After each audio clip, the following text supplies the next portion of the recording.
basics of piano. Yeah, so this video is for someone that is an absolute beginner at piano. They have no idea anything about piano, about music, but they've always, been interested. Maybe you've been interested in learning how to play piano, or you just like music and you wish you could play music yourself, or maybe you're getting older and you're looking for a new hobby to pick up, or maybe even you just want to use it for the brain benefits, because learning how to play piano actually is proven to make you smarter, because it actually improves neurological connections in the brain and develops it and works it out in many different ways, and prevents later on brain disorders like dementia and whatnot, and Alzheimer's and stuff like that. And it basically just tunes everything up, kind of like a piano's in tune. So let's tune your brain up. Okay, so I'm going to be showing the basics, and it's sort of an ongoing lesson series, which I'll start really, really basic. So even if you have known a little bit about piano before, but you just don't have any clue for later stuff, just use this as a review. A few lessons will probably be, most people know, but if you don't, that's fine. This is what this is for. It's for the absolute beginner. If you have never taken piano in your life and you just want to learn. And then eventually it's going to go on and on and on, and it'll show you things that you probably don't. Alright, so let's get right into it. So the first thing I'm going to cover is fingers. Your finger numbers. Ooh. So your fingers actually have numbers or names so that we can know which finger we need to play on the piano by writing it on the sheet music. Later on in later lessons I'll teach you guys how to read sheet music and stuff like that. So, but for now, let's just leave that. That's what we use it for, is to tell our finger, be able to communicate which finger we want on which. Instead of going like, oh, well, that finger on your right hand goes there. It would be too vague. So how it goes, it's pretty simple. Just look at your fingers like this or like that, whatever. And all you do is your thumbs are going to be called 1. Pointing fingers are 2, 3, 4, 5, just outward. So 1, 2, 3, 4, 5. 1, 2, 3, 4, 5. Pretty easy, right? Yeah, so that's it. Just 1, 2, 3, 4, 5. 5, 4, 3, 2, 1. So both thumbs are 1, 2, 3, 4, 5. One thing is, if you're playing scales, you want to be thinking from left to right kind of a motion with both hands. So the left side. Now you notice, look, the left side of my left hand is my 5th finger, and the left side of my right hand is my 1st finger. So don't let the numbers confuse you, okay? Think left to right when you're playing scale passages together. Okay, so that's finger numbers. The next thing we're going to do is look at the notes on the piano. Alright, so here we are at the piano. So we're first going to learn all the names of these keys. Now, I know what you're thinking. Andrew, there's a lot of keys here. Are you sure we're going to have time to learn all the names of them? Yes, we are, actually. Because there's actually only 7 names for all these keys. So, what would the names be based off of? Well, it's actually the English alphabet. So, A, B, C, D, E, F, G. That's it. So, there are actually 88 keys in this whole piano. So somehow 7 letters can't really, 7, 88, there's something wrong here. Unless they just repeat, don't they? So this actually repeats from here to here.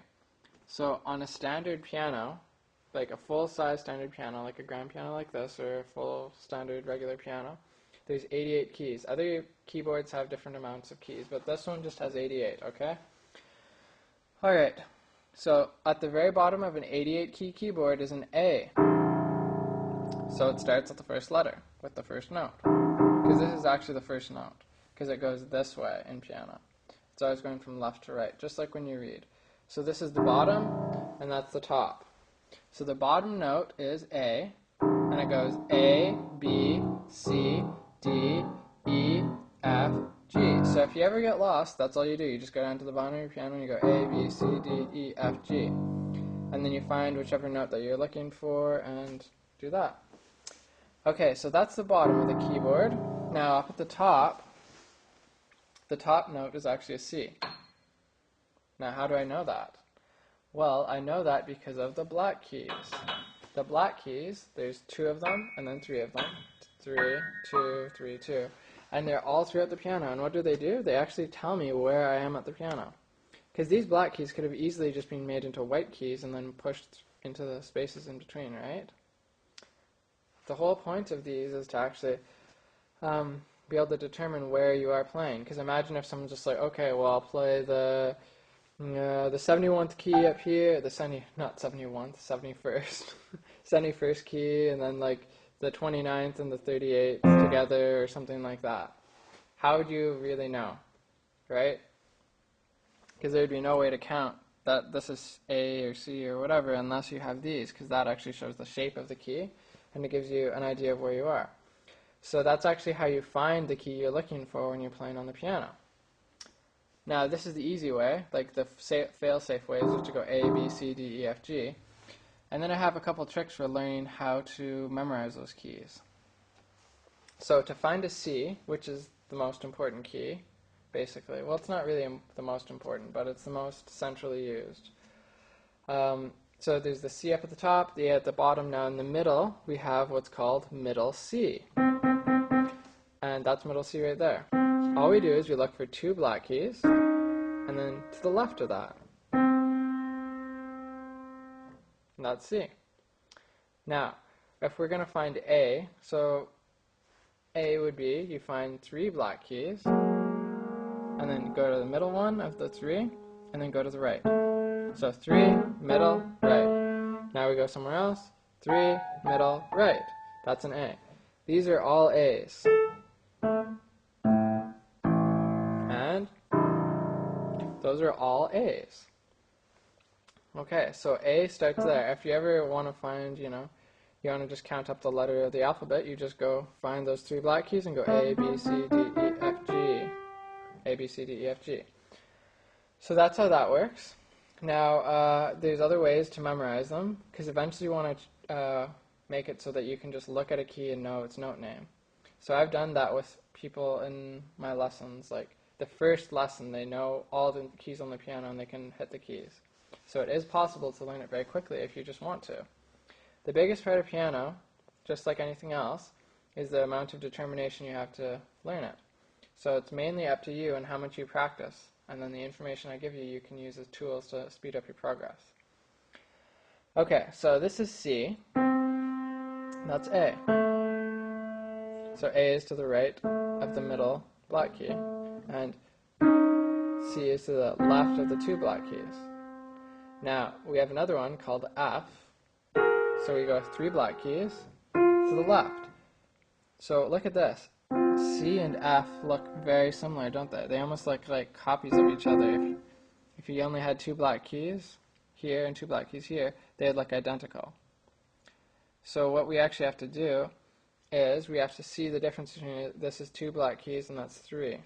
So people can get those 2 confused. So that's why I try to teach them at the same time to explain the differences so that they don't get confused. So C has 2 black keys and F has 3. That's the only difference because they look exactly the same. Okay? Now the other 2 lookalikes are the E key and the B key. So E and B. Fun, eh? So E has 2 and B has 3. That's basically it. E's got 2, B's got 3. And that's all you can do. So you go back and forth between those, try testing yourself like that. Okay, now the next key is D. So D goes right in the middle, or right in between the 2 black keys. Now the reason D is sort of actually easier to understand than other ones because, well, remember, not understand, but it's because they're going right between the 2 black keys right here. So D is sort of like a den. See? Ooh, I'm going to get into the den here. Cozy up and watch some TV with my, whatever, if I was that big, right? I could just set up my TV there. I could have like a nice plasma up against the wall there. Although I think LCDs are better now, aren't they? Anyway. Okay, that's a bit off topic. But yeah, so D is for like a den. So that's D. You just look for 2 black keys and then go in between. Pretty simple, right? And now we knew A was there, so G is just the key to the left of it. So G is to the left of the middle notes. And look at this. They sort of look like mirror images of each other, don't they? Right? If you put a mirror in the middle, it would be like they're mirror images of each other. So just remember, G's on the left and A is on the right. Okay. So those are the keys. All right. So next up here is hand position. So I'm going to show you how to move your hands in the right way and how to play the keys now that you know what all the keys actually are. So they just repeat up and down the keys. And with our fingers, what we actually want to do, we actually want to create kind of semicircles with our hands. And we're going to play with the side part of our thumb like this. Right there. And that just plays down into the key. And when we play the key, we need to always make sure that we go right down to the bottom of the key. We don't want to do this, because then no sound actually happens. We have to play right down to the bottom of the key.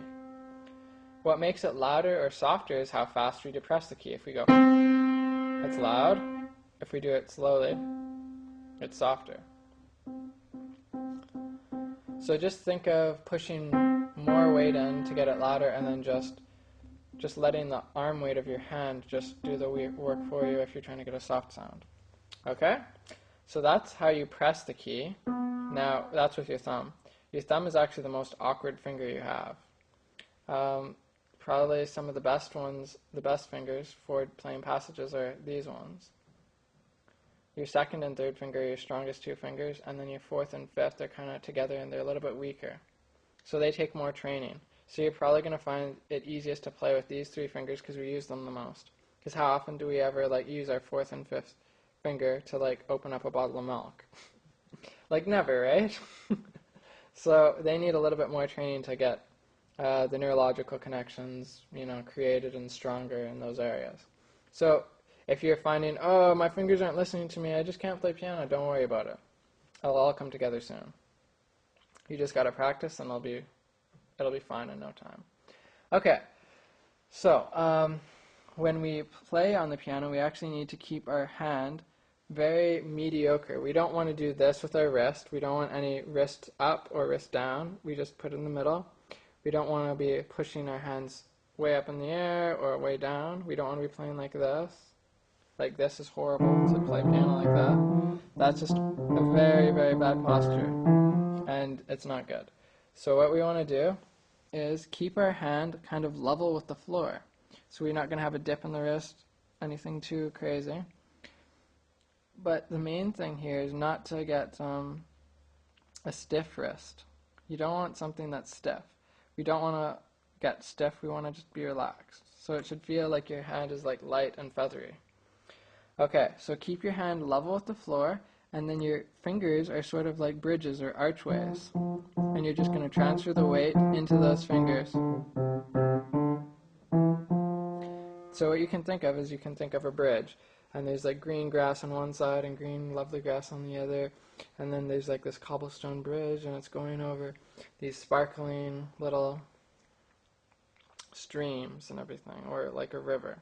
And it's going right through the little valley, and then there's people on top of the bridge. This would be the bridge, the finger. And they're looking down, and then whenever you do this, the bridge breaks, and everyone's like, ah, sploosh, sploosh, sploosh, and they fall into the river, and then alligators eat them up. So we don't want to feed the people to the alligators by doing this. Keep it rigid, nice and strong, only for the time that you're actually hitting the note, and then relax as soon as you're done. So an exercise to do that is to play loud, and then as quickly as you can play quiet. Okay? That'll train you to relax your fingers quicker. Okay.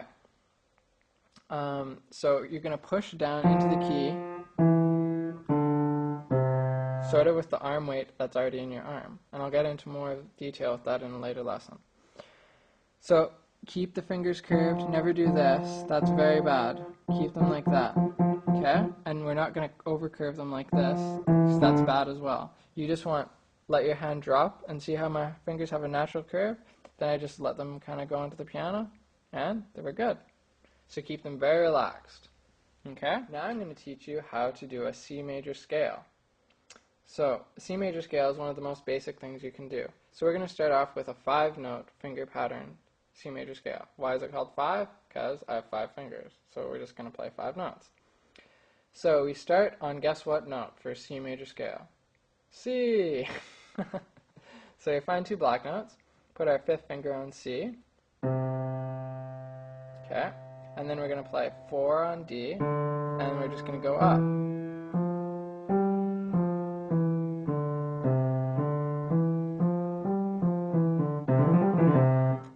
Woohoo! Okay. Now, we actually want to be able to get to here, though. That's a full scale right there. We need to get to the next C. So we start on a C and then we end on a C. So to do that, we actually have to do something called a tuck. So we're going to do the first 5 notes. And then, as we do this, we're actually going to keep our hand like this and move it over. And our thumb's going to slide underneath. And as you do this, you have to keep your hand flat. So it shouldn't be kind of doing this, like a whole flopping motion, or your arm shouldn't be moving up and down. It's just going to be a very...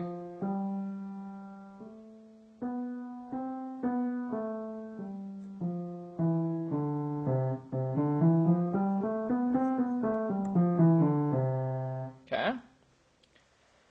Alright. Now keep in mind that when I'm doing this, I'm also trying to film at the same time, so give me a break if my posture or something is wrong with the fingers. That's how it should look. So the tuck can be the trickiest part for some people, and they have some problems with it. So what I suggest for an exercise for that is do this. So you're going to play your 2nd finger, then your thumb, and then you're going to move over. So it should be a very kind of like this kind of motion, not like this. It's sort of very horizontal, not vertical. So horizontally, it's like your hand squishes up like an accordion, and then moves out and in. So, just like that. And then, that's how it works. So it comes in, and then your thumb goes under, sort of like it's going into a cave.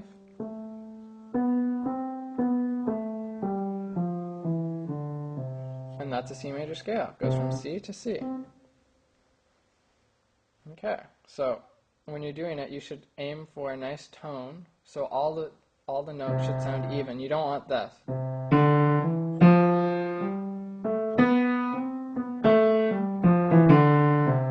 Okay, and also it should be steady. So nothing like that's just horrible. So it should be steady. And all about the same volume. That'll create a nice singing tone. Like you want to listen to your playing while you play, because it's very important that you judge how your notes are sounding.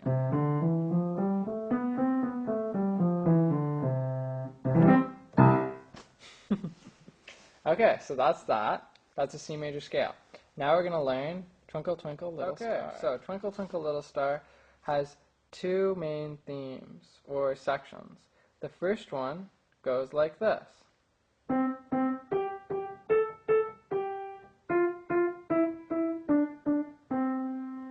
That's the first theme. I'll play it one more time.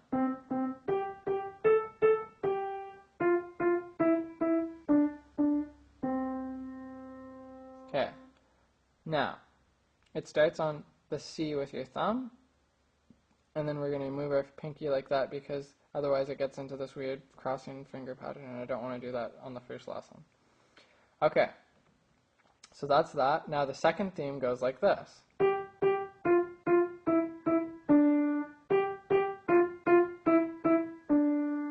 So you're just playing each note twice, so like G, G, F, F, B, E, D. Now when I'm actually doing this, I'm not thinking the actual letter names, I'm just thinking down, down, down. Because I'm just going down and up and down and up. So try to think of direction instead of the actual note names. Only think of the note you're starting on and the note you end on. That'll cut down on the amount of work your brain has to do, and it'll simplify everything. Okay, so now that we know those 2 themes, we just do it in this order. We do 1, like theme 1, theme 2, theme 2, theme 1. So watch this. And then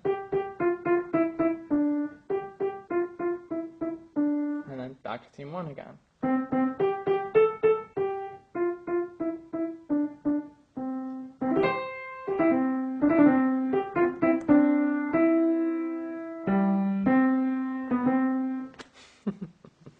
Just adding in a little extra there for you. Okay, so that is Twinkle Twinkle Little Star. Okay, well, I hope you enjoyed the lesson there, and I hope you guys learned some things, and we'll have some stuff to practice. Yeah, so one thing I want to point out before we finish here is, I know I taught you a song here, but the main purpose of these piano lessons isn't to teach you a whole bunch of songs. You know why? Okay, people have probably heard this parable or story before. Give a man a fish, you feed him for a day. Teach a man how to fish, and you feed him for a lifetime. So my whole philosophy or goal here with the piano lessons isn't to feed you fish into your mouth or songs. Like, here's another song for you, and here's another, and just eating all these things. Because then what happens is you have to be dependent on me to give you another song. And then that puts you in a system of where I have to teach you the songs, and then you can't learn whatever song you want to on your own. Which kind of sucks, because then what happens is you want to learn a song, and I'm teaching this song, so what happens? You want to learn a song, but I'm teaching this one. Because I don't know what songs you want to learn, because it could be anything. All people are different. So my whole goal is to teach you how to learn the song yourself. So this song, the Twinkle Twinkle Little Star song, is something that I know everyone knows, it's familiar, and it's kind of like, yay, I can play a song now. So to start off, I don't see any harm in showing you a couple songs. But as the lessons go on, I won't be showing you any more songs pretty much. It'll just be giving you techniques on how to do different things in more advanced ways so that you can learn the songs that you want to. And because piano basically is just a song is a whole bunch of different techniques and kind of tools put together, or functions, and then you just, if you know all the different functions, like if you know how to do polyrhythms and you know how to do a chord, then you can play that piece if that's all the piece is made up of. So what I do is I give you all the tools and the mechanisms, and I teach you how they all work and give you tips on how to do them. Then you practice them, and then you can go and you can learn any song that you want to. And then that way you can have fun with music and just enjoy it. And you guys can all learn the songs that you want to, and the whole world hopefully can expand the music community, and more people can enjoy piano and just have fun with music. Because music is an international language. You can go anywhere and just play music for people, and they'll be like, that's nice. So I'm trying to share that with you guys, because there's just something in my heart that just wants people out there like you who's watching, wants to give you guys a chance to enjoy music, even if you've never had the chance before in your life, because maybe you didn't have a teacher, you didn't have books, or stuff like that. So I'm going to keep going with the lessons. This is actually a retake on all old lessons that I did before over the past 2 years. So I'm going through the old lessons with the same plan, but trying to improve upon them with my new teaching skills and higher quality and better lighting and everything. So hopefully I can match what I did in my previous videos. And I hope you guys enjoy all the videos coming out. So take care, happy practicing, and I look forward to seeing you in my next videos. Bye.